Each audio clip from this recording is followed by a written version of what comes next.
Good evening dear students. बेटा आज हम लोग मॉलिक्यूलर बेसिस ऑफ इनहेरिटेंस का लेक्चर नंबर 12 लेके आए हैं, जिसके अंदर हम लोग ट्रांसलेशन के बारे में बात करेंगे।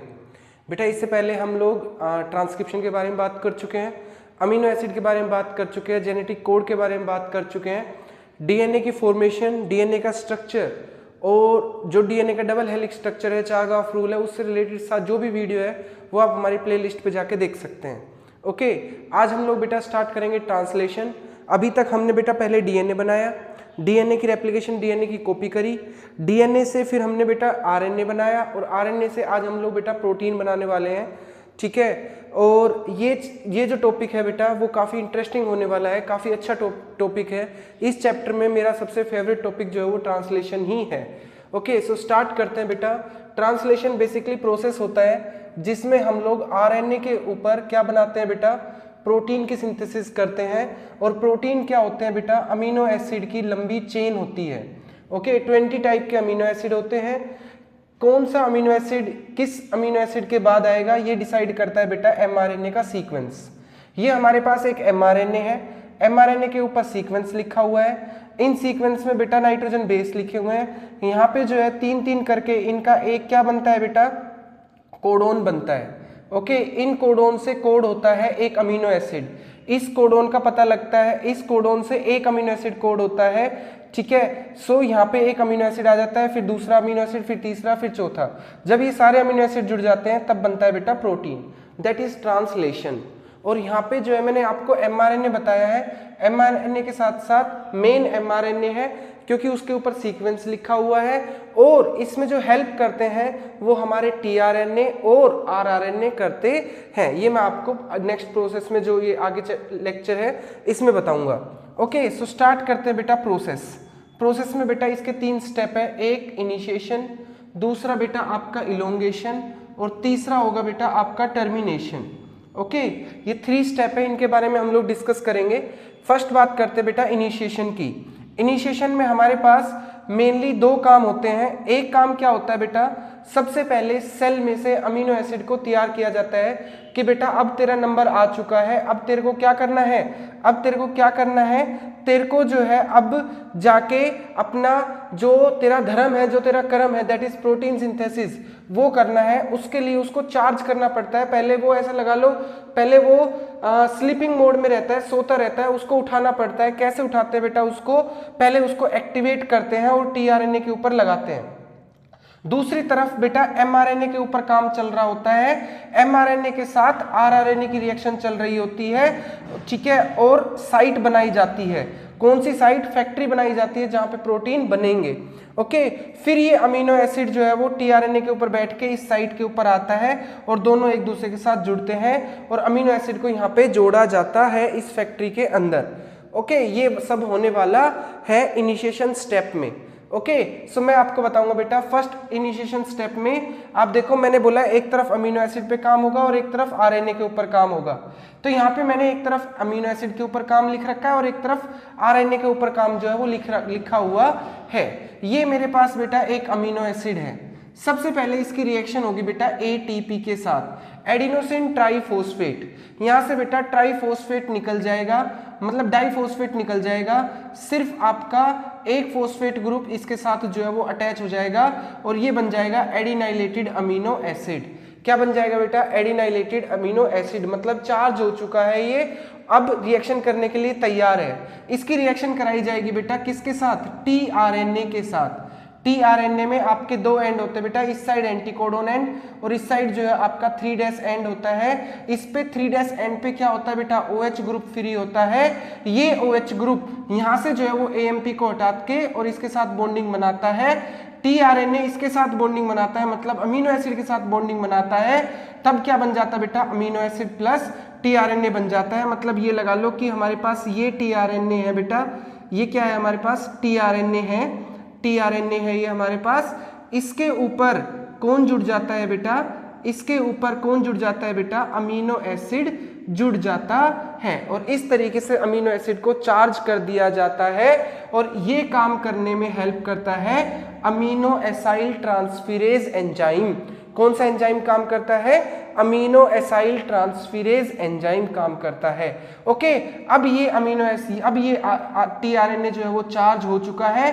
चार्ज का मतलब ये है कि अब इसके ऊपर अमीनो एसिड आ चुके हैं। और कल मैंने आपको बताया था वोबल हाइपोथेसिस, ऐसे ही कई सारे अमीनो एसिड को चार्ज किया जाएगा, टीआरएनए उनको चार्ज करेगा, लेकिन एक टीआरएनए जो है वो काफी सारे अमीनो एसिड को चार्ज कर सकता है। मतलब कि एक टीआरएनए कभी किसी प्रोटीन, कभी किसी अमीनो एसिड को लेके जा रहा है, फिर कभी किसी अमीनो एसिड को लेके जा रहा है। ठीक है, ऐसा समझो जैसे ऑटो होता है ना, ऑटो सिर्फ एक ही सवारी को नहीं बैठाता। ठीक है, एक राउंड में एक सवारी को बैठाएगा, लेकिन ऐसा नहीं है कि एक ही राउंड लगाएगा, वो बार बार राउंड लगा सकता है। टीआरएनए जो है बेटा वो बार बार राउंड लगाएगा, और एक टीआरएनए एक को अमीनो एसिड को कोड ना करके काफी सारे अमीनो एसिड को कोड कर सकता है। इसलिए बेटा हमें टीआरएनए सेल में कम चाहिए होते हैं, जो टाइप होते हैं टीआरएनए के वो ज्यादा नहीं होते, क्योंकि वोबल हाइपोथेसिस है। ओके, सो नेक्स्ट बात आती है बेटा हमारी किसकी? नेक्स्ट बात आती है बेटा एमआरएनए के ऊपर इस टाइम क्या हो रहा होता है। ये हमारा मान लो बेटा क्या है? एमआरएनए है। इस एमआरएनए के जो है, इस एमआरएनए के ऊपर एक साइन डलगैर्नो सीक्वेंस होता है। साइन डलगैर्नो सीक्वेंस होता है बेटा। इस साइन डलगैर्नो सीक्वेंस को पहचाना जाता है 30S सब यूनिट के साथ। आपको पता है बेटा आरआरएनए बेसिकली 2 यूनिट से बनता है, एक लार्ज यूनिट और एक स्मॉल यूनिट। लार्ज प्रोकैरियोट्स के अंदर बेटा 30S स्मॉल यूनिट होती है, 50S लार्ज यूनिट होती है। यूकैरियोट के अंदर same to same 40S small unit होती है और 60S लार्ज यूनिट होती है। सबसे पहले क्या होता है, इस एमआरएनए के ऊपर ये स्मॉल साइट जो है वो स्मॉल जो यूनिट होती है आरआरएनए की वो अटैच कराई जाती है, और उसको अटैच कराने में काम करेगा बेटा आपका IF3 फैक्टर। ठीक है, इनिशिएशन फैक्टर 3। ठीक है ना, ये बेसिकली क्या करता है, ये यहाँ पे अटैच होता है और 30S आरएनए को यहाँ पे अटैच करवाता है ऑन द साइन डलगैर्नो सीक्वेंस। जहां पे अटैच होता है उस सीक्वेंस को बोला जाता है साइन डलगैर्नो सीक्वेंस। ओके, अब इसके ऊपर क्या होता है, अब इसके ऊपर आपका 2 फैक्टर और आते हैं, इनिशिएशन फैक्टर 1 और initiation factor 2 plus GTP guanosine triphosphate है। जैसे एडिनोसिन ट्राइफॉस्फेट होता है वैसे ही ग्वानोसिन ट्राइफॉस्फेट होता है। ये भी एनर्जी की यूनिट है। ये क्या कराती है बेटा, जो अमीनो एसिड मैंने यहाँ पे चार्ज किया था वो अमीनो एसिड को यहाँ पे लगा देती है। और जैसे ये अमीनो एसिड टीआरएनए के साथ यहाँ पे लगता है, टीआरएनए देखो एंटीकोडोन है, इसके ऊपर यहाँ पे एंटीकोडोन होगा और यहाँ पे कोड लिखे हैं एमआरएनए के। ठीक है, तो जैसे कोड लिखे हैं वैसे ही एंटीकोडोन होंगे उनके कॉम्प्लीमेंट्री, और उसके लिए यहाँ पे अमीनो एसिड होगा, क्योंकि एक पर्टिकुलर टीआरएनए जो है वो एक पर्टिकुलर अमीनो एसिड को लेके आया होगा। ठीक है, अब क्या होगा बेटा, एक टीआरएनए के ऊपर जो अमीनो एसिड है वो आया होगा। ठीक है, एक टीआरएनए जो भी सीक्वेंस यहाँ पे लिखा होता है उस अमीनो एसिड को यहाँ पे लाता रहता है। ठीक है, उसको पकड़ पकड़ के सेल में से, साइटोप्लाज्म में से यहाँ पे लेके आता रहता है। ठीक है, अब देखो AUG है, तो AUG के लिए बेटा यहाँ पे कौन सा होगा, मिथियोनिन अमीनो एसिड होगा। ठीक है, ये आपका सबसे स्टार्टिंग का अमीनो एसिड होता है। ओके, और जैसे ही ये यूनिट जुड़ती है बेटा IF3 यहाँ से हट जाता है और फिर इसके ऊपर बेटा लार्ज यूनिट आके किसकी, आरआरएनए की जुड़ जाती है। और इस तरीके से जो है वो ट्रांसलेशन कंप्लीट, मतलब इनिशिएशन जो है वो कंप्लीट होता है प्रोकैरियोट्स के अंदर। यूकैरियोट्स के अंदर भी सेम टू सेम होता है, बस यहाँ पे IF3 की जगह E कर देना, EIF3 मतलब कि यूकैरियोटिक इनिशिएशन फैक्टर 3। और भी काफी इनिशिएशन फैक्टर चाहिए होते हैं उसमें, बट आप अभी के लिए सिर्फ इतना ही ध्यान रखिए क्योंकि हम लोग प्रोकैरियोट से काम कर रहे हैं। ठीक है, उसके बाद बेटा बात आती है किसकी, इलोंगेशन की। इलोंगेशन में क्या हुआ, आपके पास 2 साइट आ गई, एक 30S यूनिट और एक आपकी 50S यूनिट। ओके, और यहाँ पे ये आपका टीआरएनए है। जब ये 50S यूनिट जुड़ती है इस पे 3 साइट होती है बेटा, एक A साइट, एक P साइट और एक E साइट। ठीक है, एक A साइट, एक P साइट और एक E साइट। A साइट में अमीनो एसिड के लिए बोलता हूँ, P साइट में पेप्टाइड बॉन्ड बनाने के लिए बोलता हूँ और E साइट में एग्जिट साइट बोलता हूँ। ठीक है। सो यहाँ पे जो है आपका अमीनो एसिड आएगा यहाँ पे, ठीक है, फिर वहाँ पे पॉलीपेप्टाइड चेन बनाएगा और यहाँ से जो टीआरएनए है वो निकल जाएगा, ठीक है। 3 साइट है ए, पी और ई। यहाँ पे ये देखो हमारे पास एक, जैसे मान लो टीआरएनए यहाँ पे है, ठीक है, टीआरएनए यहाँ पे है इनिशिएशन में पी साइट पे। अब एक नया टीआरएनए आएगा, वो इस ए साइट पे आके अटैच होगा, ए साइट पे आके क्या होगा बेटा, अटैच होगा। देखो ये ए साइट पे आके अटैच हो गया। और इस प्रोसेस में भी हमें किसकी जरूरत पड़ती है बेटा, एनर्जी की। आप देखिए एनर्जी की, प्रोटीन को बनाने के लिए आपको काफी अमाउंट ऑफ एनर्जी जो है वो चाहिए होती है बेटा, क्योंकि आपको बेटा प्रोटीन में एटलीस्ट 95% एनर्जी आपकी बॉडी प्रोटीन बनाने में ही लगाती है। ओके, यहाँ पे भी आपको एनर्जी की रिक्वायरमेंट है। अब क्या हुआ, ये दोनों पास पास आए, ये पी साइट है आपकी, ये आपकी ए साइट है।